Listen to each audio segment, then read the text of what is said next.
Sénégal, bonjour. Retour sur le procès de Boffa Bayotte avec enquête ce matin. Le journal de renseigner l'État, l'État sabre totalement, pour ne pas dire complètement, le MFDC. En tout cas, le verdict de la chambre criminelle sonne comme un procès intenté contre le mouvement des forces démocratiques de Casamance. Bon, retenons également d'après enquête ce qu'a tenu à dire à haute et intelligible voix Maître Ciré Clédor Ly, avocat de la défense, à savoir les trois. Les trois ont été catalogués comme étant des éléments du MFDC. Bon, la Cour confirme le mandat d'arrêt contre César Atoute Badiate, renseigne clairement et nettement enquête. Sud Quotidien, Sud Quotidien sur ce point de révéler verdict, verdict en mode perpète. De quoi s'agit-il encore?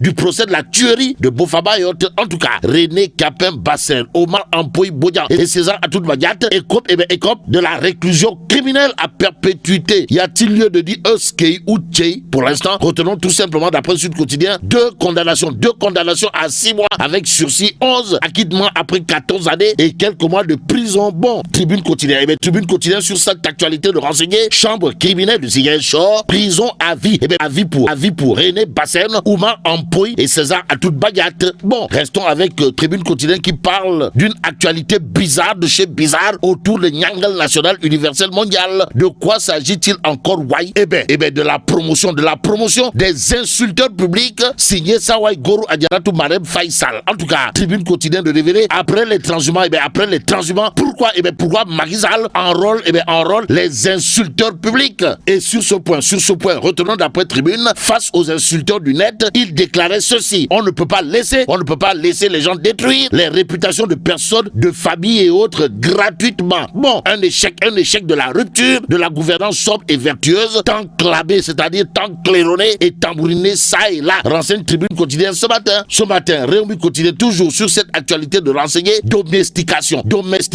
de ces profondeurs. Quel est le secret de Macky Sall? Alors, à la question de savoir s'il y a lieu de faire du triomphalisme autour justement de la domestication des insulteurs publics. Pour l'instant, Direct News d'indiquer un insulteur devant l'Éternel reçu par le président de la République à Paris. Californie et compagnie démolissent totalement, pour ne pas dire complètement, la belle image de bâtisseur de Macky Sall qui ne gagne rien et absolument rien du tout en s'affichant avec un insulteur. Voilà ce qu'explique ou tente d'expliquer Direct News ce matin. Le journal veut savoir, pour faire savoir comment Macky Sall s'est arrangé pour s'engouffrer tout seul dans cette nouvelle déchéance médiatique. En tout cas, il a tout et absolument tout gâché. Se désole un classique apériste dans Direct News. Le journal de renseigner le listing des réalisations majeures de Macky Sall, tour de la RTS, Stade Abdoulaye Wade, Palais des Sports de Diamniadio ou Dakar Arena, Terre, Pont de Foundiougne, Autopont de Cambérène, tout ça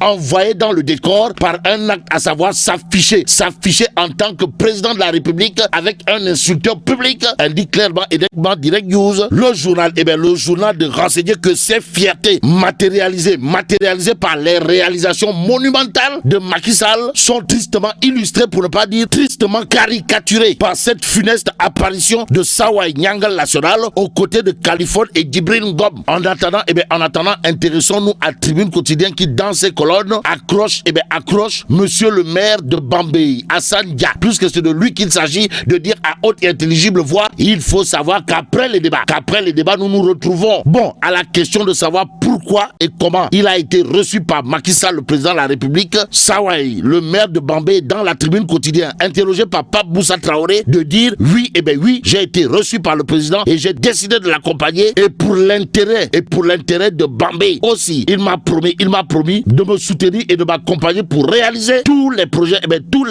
pour le développement de la commune de Bambey. Ça veut dire quoi? Ça veut tout simplement et tout bonnement dire d'après Tribune Quotidien que si Hassan Dia, nouveau maire de Bambey, a décidé de soutenir Macky Sall, c'est avec science et conscience. Et pendant ce temps, L'As Quotidien parle de législative du 31 juillet. Pourquoi faire?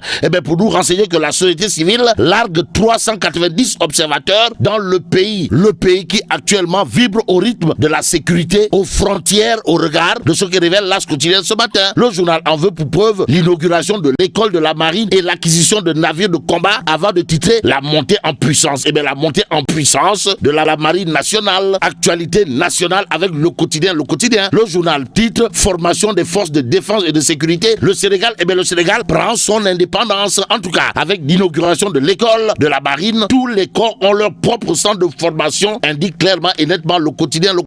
Le journal de souligner ce qu'a dit à haute et intelligible voix le chef suprême des armées, comprenez, Nyangal national, à savoir, au regard des enjeux, le renforcement de la marine est un acte de souveraineté. Et c'est avec souveraineté qu'on peut lire le titre du Soleil quotidien. L'astre de Anne, en tout cas, de révéler inauguration de son école par le président de la République, la marine nationale. Et bien la marine nationale monte en puissance. Ce qui monte en puissance pour Gorgorlou, c'est l'approche de la Tabaski. Et là, Dakar Times ce matin d'indiquer liste des produits et denrées concernés par les sanctions de la CEDEAO contre le Mali. Le mouton, le mouton pas concerné. Y a-t-il lieu de dire Alhamdoulilah? Pour l'instant, terminons avec Vox Populi. Le journal au chapitre de la dégradation continuelle de la situation alimentaire et nutritionnelle dans l'espace UEMOA nous révèle que Ndeketeyo, 12,5 millions de personnes exposées à la faim. 27 millions, 27 millions en situation de fragilité. Et là, mais la tchedong de Tchei Allah. Bon, vive le Sénégal.